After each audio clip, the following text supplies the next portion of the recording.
መጽሐፈ ሳሙኤል ካል ምዕራፍ 12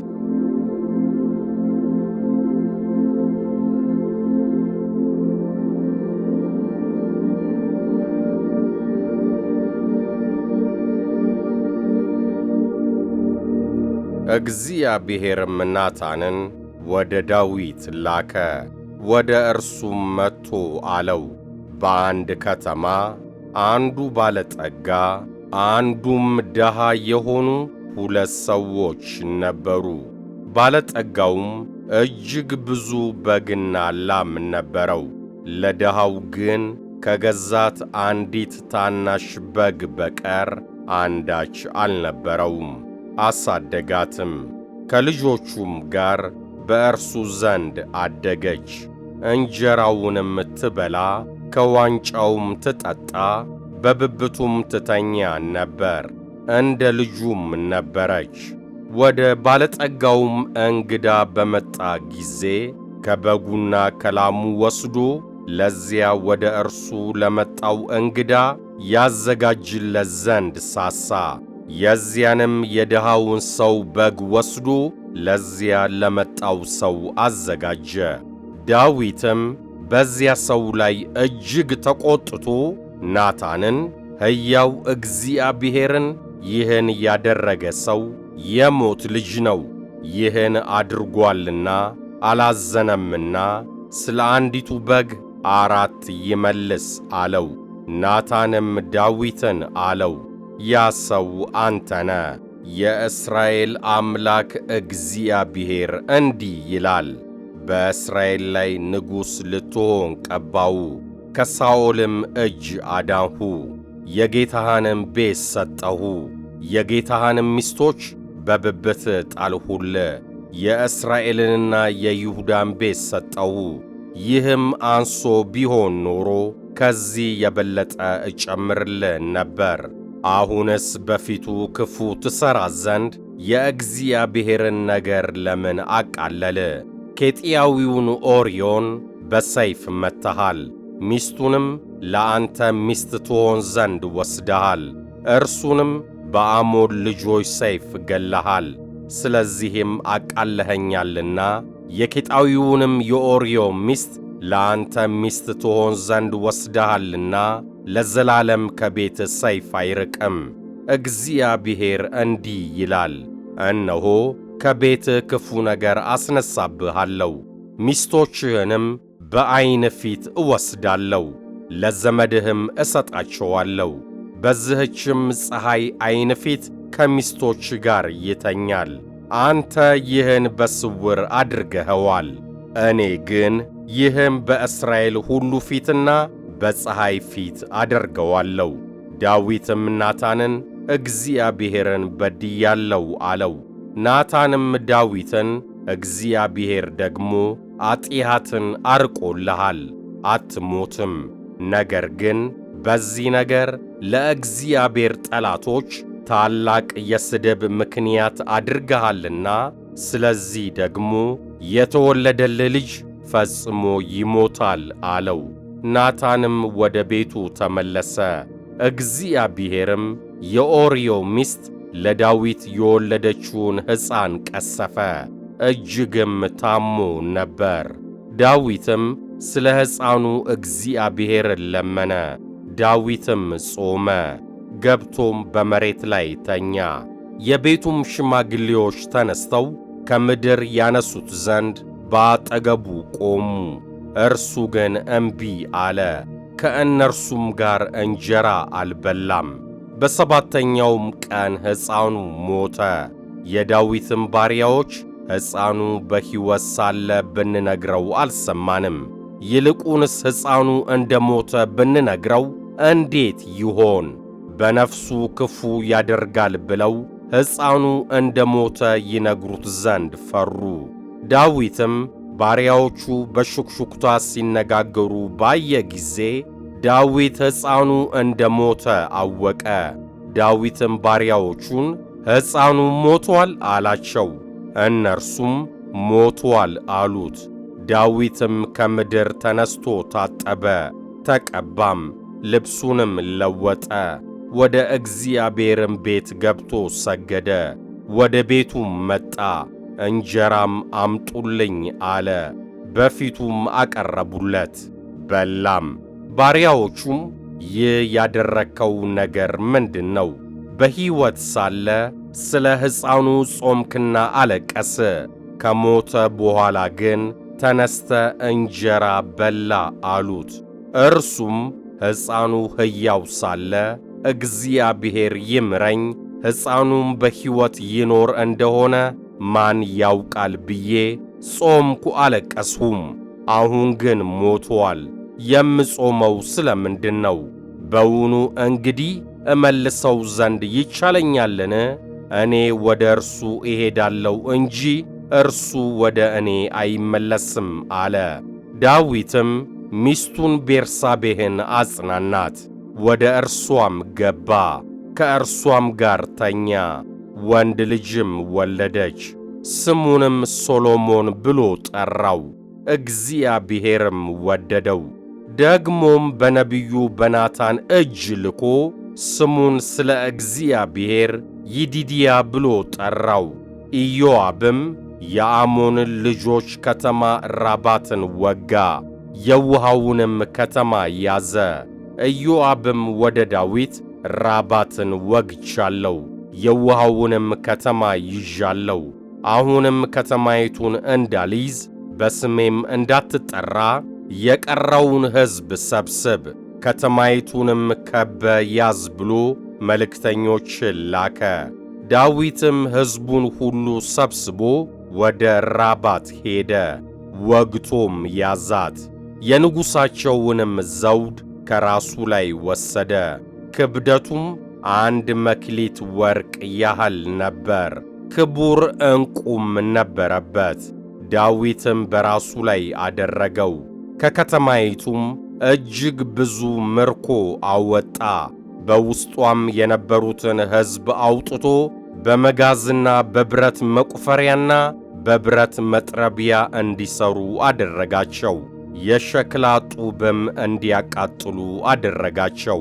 በአሞን ልጆች ከተሞች ሁሉ እንዲህ አደረገ። ዳዊትም ሕዝቡም ሁሉ ወደ ኢየሩሳሌም ተመለሱ።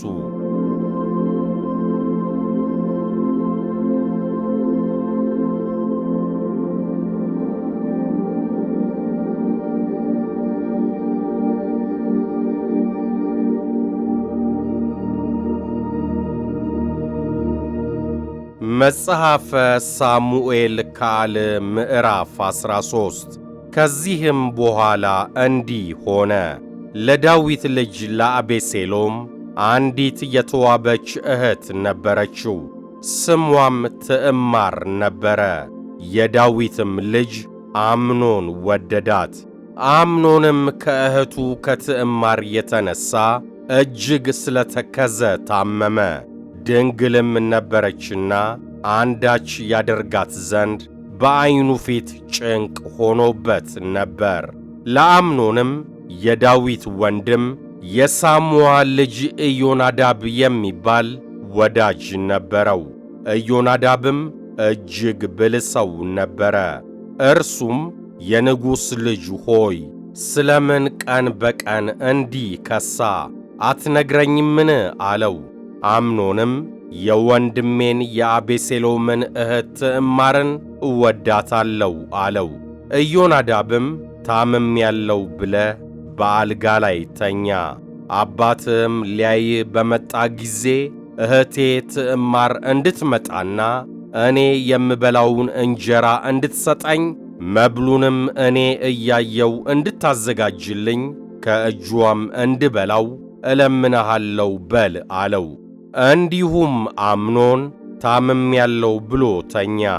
ንጉሡም ሊያየው በመጣ ጊዜ አምኖን ንጉሡን እህቴ ትዕማር እንድትመጣና እኔ እያየው 2 እንጎቻ እንድታደርግልኝ ከእጇም እንድበላ እለምንሃለሁ አለው።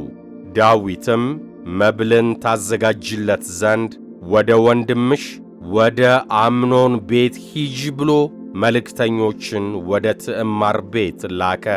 ትዕማርም ወደ ወንድሟ ወደ አምኖን ቤት ሄደች፣ ተኝቶም ነበር። ዱቄትም ወስዳ ለወሰች፣ እያየም እንጎቻ አደረገች፣ ጋገረችም። ምጣዱንም ወስዳ በፊቱ ገለበጠች። እርሱ ግን ይበላ ዘንድ እምቢ አለ። አምኖንም ሰውን ሁሉ ከእኔ ዘንድ አስወጡ አለ። ሰውም ሁሉ ከእርሱ ዘንድ ወጣ። አምኖንም ትዕማርን ከእጅሽ እበላ ዘንድ መብሉን ወደ እልፍኙ አግቢው አላት። ትዕማርም የሠራችውን እንጎቻ ወስዳ ወንድሟ አምኖን ወዳለበት እልፍኝ አገባችው። መብሉንም ባቀረበች ጊዜ ያዛትና እህቴ ሆይ ነይ ከእኔም ጋር ተኚ አላት። እርሷም መልሳ ወንድሜ ሆይ አይሆንም፣ እንዲህ ያለ ነገር በእስራኤል ዘንድ አይገባምና አታሳፍረኝ። ይህንም ነውረኛ ሥራ አታድርግ። እኔም ነውሬን ወዴት ልሸከም? አንተም በእስራኤል ዘንድ ከምናምንቴዎች እንደ አንዱ ትሆናለ።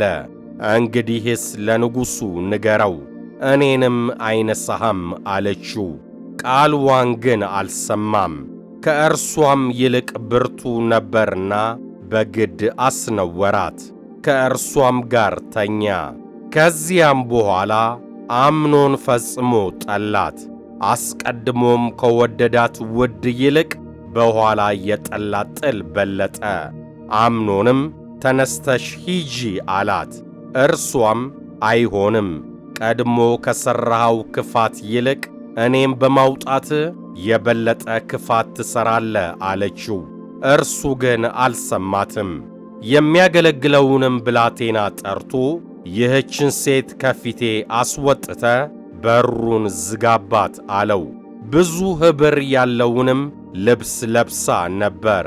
እንዲህ ያለውን ልብስ የንጉሡ ልጆች ደናግሉ ይለብሱ ነበርና አገልጋዩም አስወጥቶ በሩን ዘጋባት። ትዕማርም በራሷ ላይ አመድ ነስንሳ ብዙ ኅብርም ያለውን ልብሷን ተርትራ እጇንም በራሷ ላይ ጭና እየጮኸች ሄደች። ወንድሟም አቤሴሎም ወንድምሽ አምኖን ከአንቺ ጋር ነበርን? እህቴ ሆይ አሁን ግን ዝም በይ፣ ወንድምሽ ነው። ይህን ነገር በልብሽ አትያዢው አላት። ትዕማርም በወንድሟ በአቤሴሎም ቤት ብቻዋን ተቀመጠች። ንጉሡም ዳዊት ይህን ነገር ሁሉ በሰማ ጊዜ እጅግ ተቈጣ። ነገር ግን የበኩር ልጁ ነበርና ስለወደደው የልጁን የአምኖን ነፍስ አላሳዘነም። አቤሴሎምም እህቱን ትዕማርን ስላሳፈራት አምኖንን ጠልቶታልና፣ አቤሴሎምም አምኖንን ክፉም ሆነ መልካም አልተናገረውም። ከሁለት ዓመትም በኋላ አቤሴሎም በኤፍሬም አቅራቢያ ባለችው በቤላሶር በጎችን አሸለተ። አቤሴሎምም የንጉሡን ልጆች ሁሉ ጠራ። አቤሴሎምም ወደ ንጉሡ መጥቶ እነሆ ባሪያ በጎቹን ያሸልታል፣ ንጉሡና ሎሌዎቹ ከባሪያ ጋር ይሄዱ አለው። ንጉሡም አቤሴሎምን ልጄ ሆይ እንከብድብሃለንና ሁላችንም እንመጣ ዘንድ አይሆንም አለው። የግድም አለው። እርሱ ግን መረቀው እንጂ ለመሄድ እምቢ አለ። አቤሴሎምም አንተ እምቢ ካልህ ወንድሜ አምኖን ከእኛ ጋር እንዲሄድ እለምንሃለሁ አለ። ንጉሡም ከአንተ ጋር ለምን ይሄዳል አለው። አቤሴሎምም የግድ አለው። አምኖንና የንጉሡን ልጆች ሁሉ ከእርሱ ጋር ሰደደ። አቤሴሎምም እንደ ንጉሥ ግብዣ ያለ ግብዣ አደረገ። አቤሴሎምም አገልጋዮቹን አምኖን የወይን ጠጅ ጠጥቶ ልቡን ደስ ባለው ጊዜ እዩ፣ አምኖንን ግደሉ ባልኋችሁም ጊዜ ግደሉት፣ አትፍሩም፣ ያዘዝኳችሁም እኔ ነኝና በርቱ ጽኑም ብሎ አዘዛቸው። የአቤሴሎም አገልጋዮች አቤሴሎም እንዳዘዛቸው በአምኖን ላይ አደረጉበት። የንጉሡም ልጆች ሁሉ ተነስተው በየበቅሎቻቸው ተቀምጠው ሸሹ። ገናም በመንገድ ሲሄዱ ለዳዊት አቤሴሎም የንጉሡን ልጆች ሁሉ ገሏል፣ ከእነርሱም አንድ አልቀረም የሚል ወሬ መጣለት። ንጉሡም ተነስቶ ልብሱን ቀደደ፣ በምድር ላይም ወደቀ። ባሪያዎቹም ሁሉ ልብሳቸውን ቀደው ባጠገቡ ቆሙ። የዳዊትም ወንድም የሳምዓ ልጅ ኢዮናዳብ ጌታዬ፣ ጎልማሶቹ የንጉሡ ልጆች ሁሉ እንደ ሞቱ አያስብ፣ እህቱን ትዕማርን በግድ ካስነወራት ጀምሮ በአቤሴሎም ዘንድ የተቈረጠ ነገር ነበርና የሞተ አምኖን ብቻ ነው። አሁንም የሞተ አምኖን ብቻ ነው እንጂ የንጉሥ ልጆች ሁሉ ሞቱ ብሎ ጌታዬ ንጉሡ ይህን ነገር በልቡ አያኑር አለው። አቤሴሎምም ኮበለለ። ጉበኛውም ጎልማሳ ዐይኑን ከፍ አደረገ፣ እነሆም ብዙ ሰዎች በኋላው በተራራው አጠገብ በመንገድ ሲመጡ አየ። ኢዮናዳብም ንጉሡን እነሆ የንጉሡ ልጆች መጥተዋል፣ ባሪያ እንዳለው እንዲሁ ሆኖአል አለው። ተናግሮም በጨረሰ ጊዜ እነሆ ወዲያው የንጉሥ ልጆች ገቡ፣ ድምፃቸውንም ከፍ አድርገው አለቀሱ። ደግሞ ንጉሡና ባሪያዎቹ ሁሉ እጅግ ታላቅ ለቅሶ አለቀሱ። አቤሴሎም ግን ኮብልሎ ወደ ጌሹር ንጉሥ ወደ ዓሚሁድ ልጅ ወደ ተልማይ ሄደ። ዳዊትም ሁል ጊዜ ለልጁ ያለቅስ ነበር። አቤሴሎም ኮብልሎ ወደ ጌሹር ሄደ። በዚያም 3 ዓመት ያህል ተቀመጠ። ንጉሡም ዳዊት ስለ አምኖን ሞት ተጽናንቶ ወደ አቤሴሎም ይሄድ ዘንድ እጅግ ናፈቀ።